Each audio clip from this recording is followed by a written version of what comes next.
Well, good evening, kitten fans. Welcome to another episode of Keeping Up with the Kittens. My name is Jen, and I am one of the fosters for Houston Pets Alive, and this is my kitten room that I foster out of. So I'm just able to have a room dedicated to it. I really enjoy it that much. I wish I could get paid for it.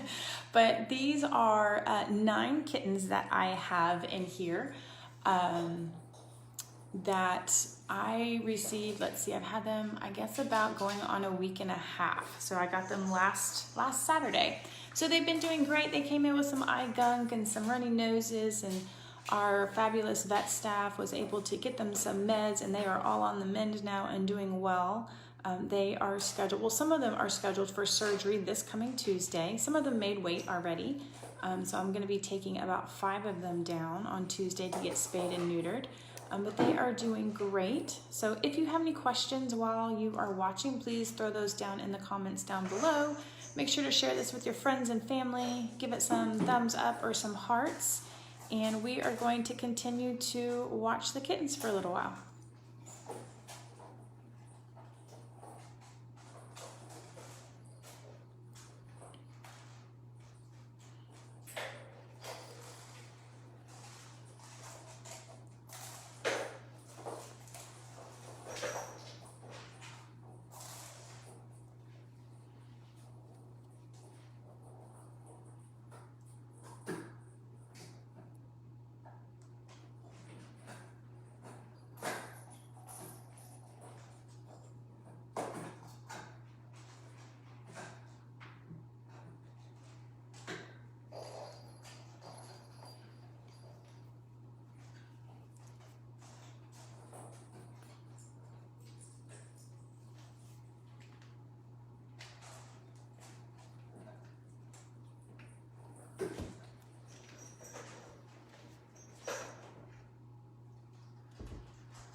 So let's see, I went to go get my book to figure out who is who because I know their names, but I haven't connected them with the color of collars yet. So there's 9 of them in here, and I named them after one of my favorite shows, Grey's Anatomy. And so there are 2 boys and 7 girls. So we have Alex that has the lime green collar, Derek that has kind of the construction orange, the bright orange collar. Izzy has a yellow collar, and she's gray and white. Lexi has a blue collar. Miranda has the teal color. Teddy has a purple collar. Joe has an orange collar. Meredith has a red collar. And then Christina has a silver collar. But yes, they are the same batch from last week. I was supposed to be on Thursday, and my week just got so crazy busy. It was our kind of first full week back to school, and I am an elementary teacher. And everyone's, doing school different this year, so it's online, so it's a little crazy. And I got stuck up at school and wasn't able to make it at home in time. So I apologize for missing our show last Thursday. But yes, this is the same batch from a week and a half ago. So I will probably have them another week, maybe 2 weeks, depending on how they all gain weight. So out of the 9, 5 of them are going to go to surgery on Tuesday. The other 4 were a little bit shy on the weight, and so we want to make sure that they hit that goal weight, just because the surgery, is it's a surgery, and so we want them to be able to recover easily, and so we want them to have that weight.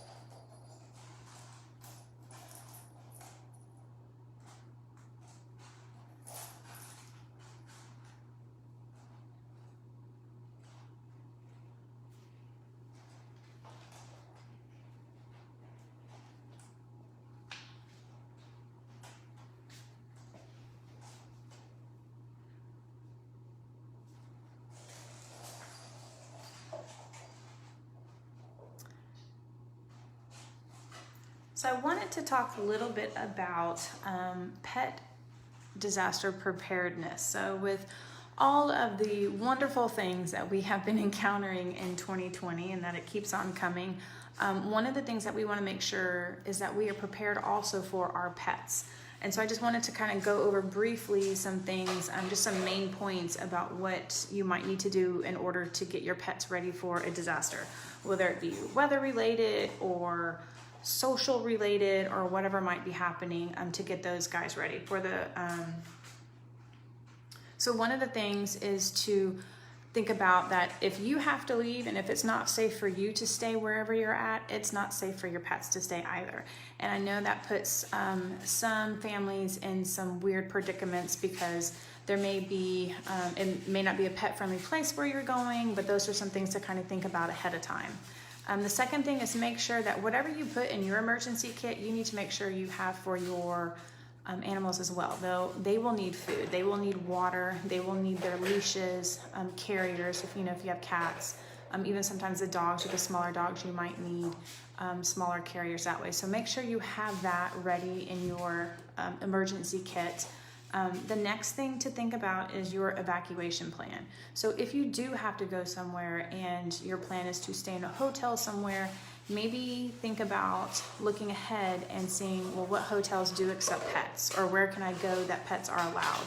And so that might make that transition easier, so you're not doing it last minute, so you may have an idea of what places accept pets and what don't. But those are just some things. The last thing to always help with too is to make sure that your pet is microchipped.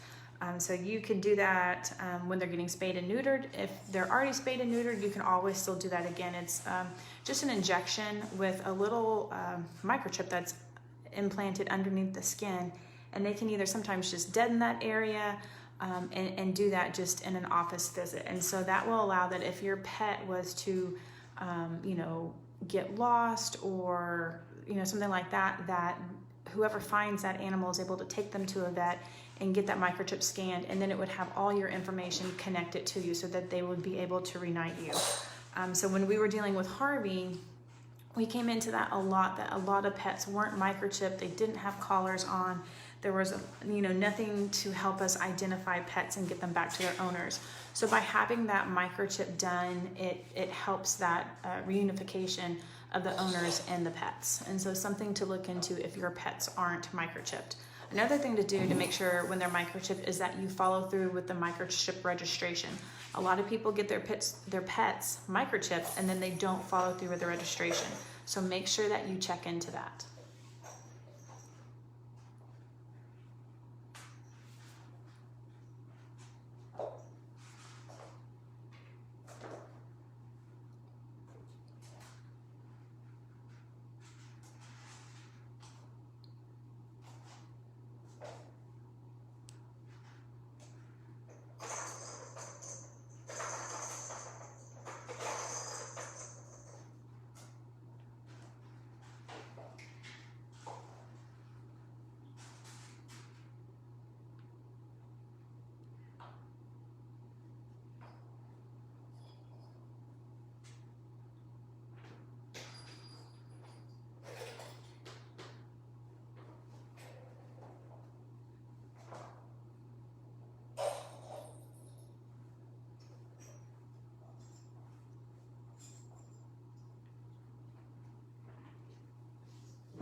So welcome if you are just now joining us to another episode of Keeping Up with the Kittens. We are watching 9 of my fosters currently. This is the Grey's Anatomy litter. So they're all named after some of my favorite characters on Grey's Anatomy. But they are doing great, and we were discussing earlier about what we need to do as pet owners or fosters in order to get ready for disasters that might affect us. So with those 2 hurricanes coming, which hopefully they don't come towards us, we need to get ready for our pets and have, supplies ready, have an evacuation plan ready, and things like that. So something to be, to start thinking about and getting that part of your plan ready if you have pets in your home. But as a foster, I always have enough kennels. And so whether they're cardboard kennels or the plastic hard-sided kennels, I do make sure that I have enough kennels. And they're actually all stacked out in my garage, which my husband loves because it eats up a corner of his garage. But I probably have about 7 kennels. And so if anything was to happen, I can put 2 kittens or more. My adult cats, I usually just put 2 in a kennel. Like if we had to leave because of some type of disaster, I would put 2 cats in a kennel and have their food and collars and things like that ready. So something to think about as we get into hurricane season and dealing with that, to make sure that you are prepared.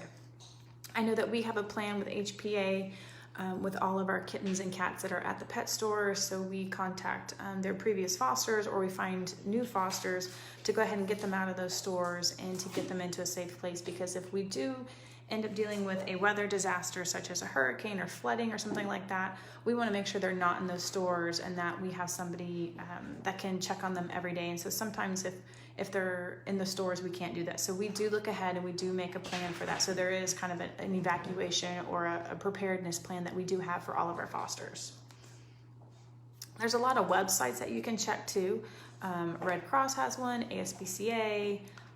There's lots of different pet, websites that have a list of things that you might can look at and get a more comprehensive list of things to get ready for. But if y'all have any questions about that, feel free to put those down in the chat. If you have any questions just about these guys or fostering in general or HPA, feel free to put those down there as well. So these guys are not adoption ready yet. They are close to getting there, but you can always check our website at houstonpetsalive.org and see all of our available cats and kittens and dogs and puppies there.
So as we wrap up this evening, our Facebook Live of Keeping Up with the Kittens, thank you so much for joining us. If you're just now catching this on the repeat and have some questions, make sure to throw those down in the comments and I will get back to them and be able to answer your questions. But you can also check out our website at houstonpetsalive.org, and there's all sorts of information either about adopting, about fostering, about donating, about volunteering, and all sorts of other information that you can find there about what we do, why we do it, and what our mission is. So I hope you enjoyed our little 15-minute bit of kitten fun, and we will see everybody on Tuesday. So some of them will be going to surgery on Tuesday, so we'll kind of have a little recovery checkup that they will be doing, and so they'll come back from surgery and we'll kind of check them out. So it probably will be a very quiet, non-eventful episode, but we'll check those guys out and see how they're doing. So we will see everybody then. Y'all have a great Monday and the rest of your week.